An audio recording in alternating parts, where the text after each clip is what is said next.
Alright guys, this will be your first video that you do at home. What I'm going to be doing is I'm going to be lecturing to you and you're going to be filling in your notes as a homework assignment as we go. Okay, the first topic we're going to be covering is the French Revolution and Napoleon. At any point during this video, if you need to pause it, if you want to move forward, if you want to move back, you can do that at any point. In the year 1789, the Age of Kings would slowly come to an end as our first country saw the beginning of revolution. The French people are going to lead a revolution to attempt to overthrow their king. France is located in Europe, right around this area here. Okay, so we're going to see King Louis the 14th, King Louis the 16th are going to be kings of this nation during this rough time period. France is made up of 3 estates or classes. They call this old order the ancient regime. The first class or estate is known as the clergy. Okay, this is your wealthiest, richest people. Okay, they enjoy extreme wealth and privileges. Some of these privileges we talk about is not having taxes. Okay, they collect tithes or taxes for their church. They own 10% of all the land. Your second estate is going to be the nobility. We've heard the word nobility before. It means people who own land. Doesn't make them rich though. They do hate absolutism. They hate the king, Louis the 16th. They fear losing the old privileges that they had with the changing times that are currently happening in France. They too are exempt from taxes. Our last estate is the third estate.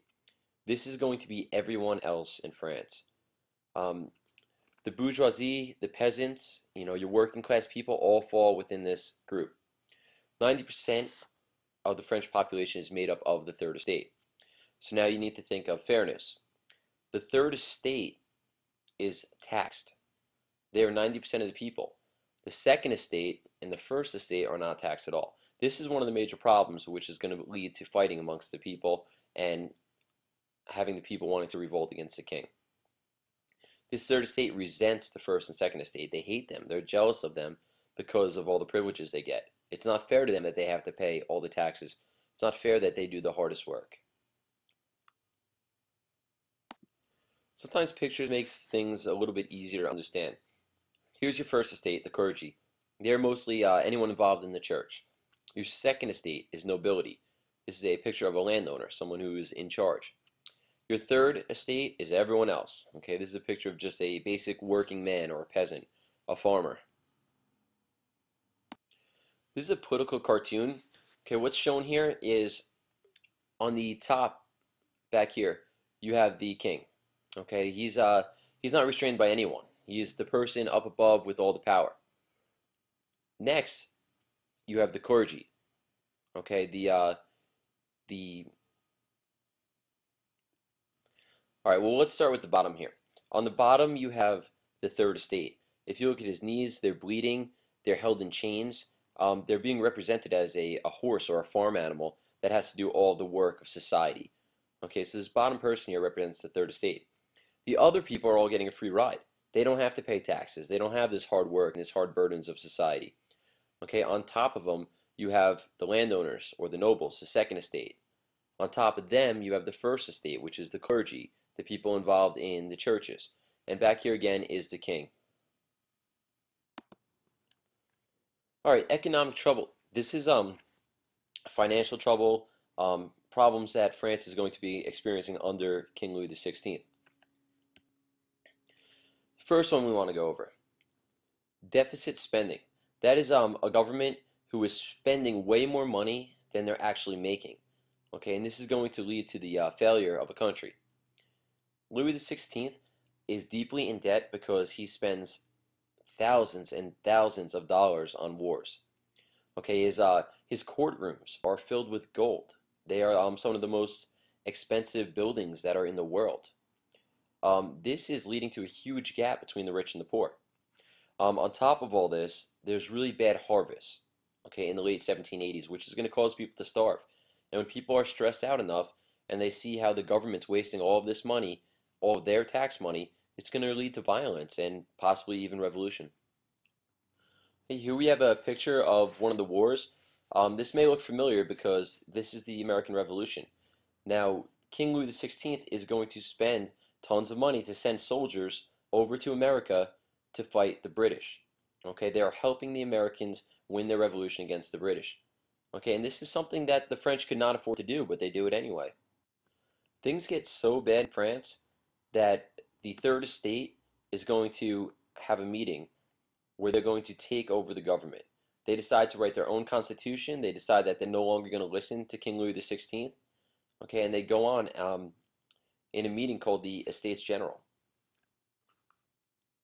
What the Estates General is it is a meeting that the king can call where the first, second, and third estates are all supposed to meet up and discuss what are the problems and what's going on in the French society, their economy, their government, how they can make it better. Okay, so Louis XVI calling the meeting of the Estates General is saying, okay, I recognize there's a problem. I don't want to be overthrown. I don't want a revolution. Let's try and fix things. Um, but at this meeting, the Third Estate, they clearly decide that they're going to write their own constitution, okay, and anyone who's with them should join them now because this is the next step.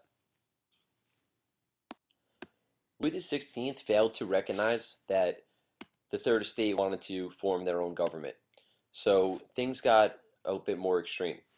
800 people from Paris gathered together outside a fortress there called the Bastille. And this event is known as the storming of the Bastille, where the people are going to break into this medieval fortress and prison, and they're going to take as many weapons as they can outside. What happens is a battle ensues where a whole bunch of people are killed outside of the Bastille.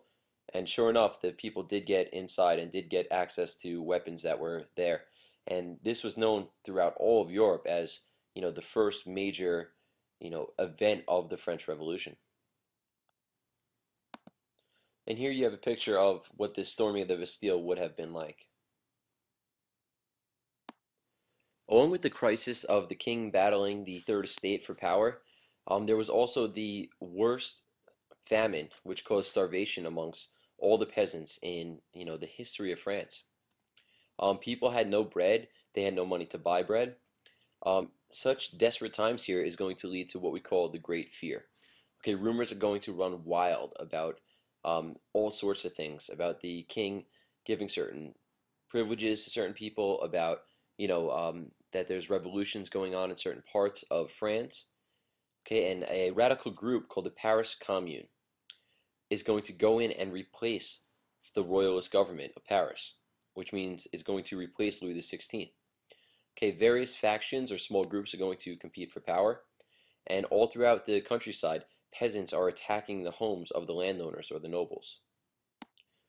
Now that the National Assembly or the Third Estate is taking power and Louis XVI is out of power, they're able to have a bunch of new reforms or changes in their society. Some really important ones are the monarch or the king no longer has power. His power is limited. Everyone is considered equal. Um, People can now make laws. There's a legislative assembly to make new laws. And everyone, all tax-paying male citizens, have the right to elect these people.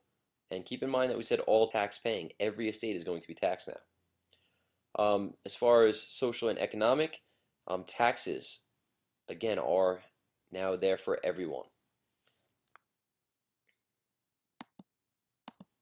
And people are also going to have the freedom of religion, and there's going to be a step away from the power of the church. Okay, they're actually going to be elected. The bishops, the priests have to go under elections as well. All right, what is the reaction of the French Revolution to the rest of the world? We just finished a time period called the Enlightenment. You have people like John Locke who believe in, if a king takes away your natural rights to life, liberty, and property, you should overthrow him. So anyone supporting the Enlightenment is supporting the French Revolution. So there's a handful of people who think this is the first movement toward equality and justice for all of the world. Your kings in other countries, such as Austria, Prussia, England, they are all going to see this as a threat to their own power, because what if their own people try to overthrow themselves as king? So the reaction to this is there's a revolution in France, and all these other countries are going to declare war on France. Okay, they're going to try and help out the king regain his power. Here we have a picture of John Locke. He is going to be the Enlightenment thinker who influences people to overthrow their king, as if their natural rights were taken away from them, which is definitely happening in France. Over here we have King Louis XVI. He will eventually be taken out of power by the Third Estate and other members of the National Assembly. Eventually, radicals come to power in the National Assembly. When we use the term radicals, we mean a group of people who will use extreme measures to bring about the reforms that they want. So this extreme group is voted into power for the National Assembly. They grant the right to vote to all male citizens, not just people who own property. The convention set out to erase all traces of old order. A certain group called the Jacobins control the convention. They take things very extremely. They take all land away from nobles. They do a lot of things to upset, the landowners, the second estate of. Here we have a picture of, something that represents the peace and equality brought about by the National Assembly during this time period. And over on the right is the Jacobins. Okay, this is the extreme group that's going to take over the National Assembly. All right, by this time in 1793, France is at war with almost all of Europe. We have all these other kings who want to, go in and end the French Revolution because it's a threat to their own power. To deal with this, the National Assembly creates a Committee of Public Safety. Okay, any threat to France will be reported to this committee. The Reign of Terror begins, led by a man named Maximilien Robespierre. 40,000 people will have their heads chopped off by the guillotine. Anyone who is a threat to the creation of, France and the Third Estate, or anyone who goes against what they see as the correct form of government, will be killed by the leaders right now of the National Assembly. Okay, this time period is known as the Reign of Terror. They also set up a 5-man directory and a 2-house legislature. Okay, they have a new constitution. They changed the government of France once again. Here we have a picture of Robespierre and the guillotine. So as you can see, crowds would gather and they would cheer on as people who were against the French Revolution had their heads chopped off. 40,000 people would be killed like this. Women played an extreme role in the revolution as well, and they gained a whole bunch of rights under the Declaration of Rights of Man. Okay, this was a document which, framed out their constitution and gave them rights that men had had. It was a step toward equality. It was Enlightenment principles. Although a lot of the rights that women gain are going to disappear when Napoleon takes over. The French Revolution extremely changes France.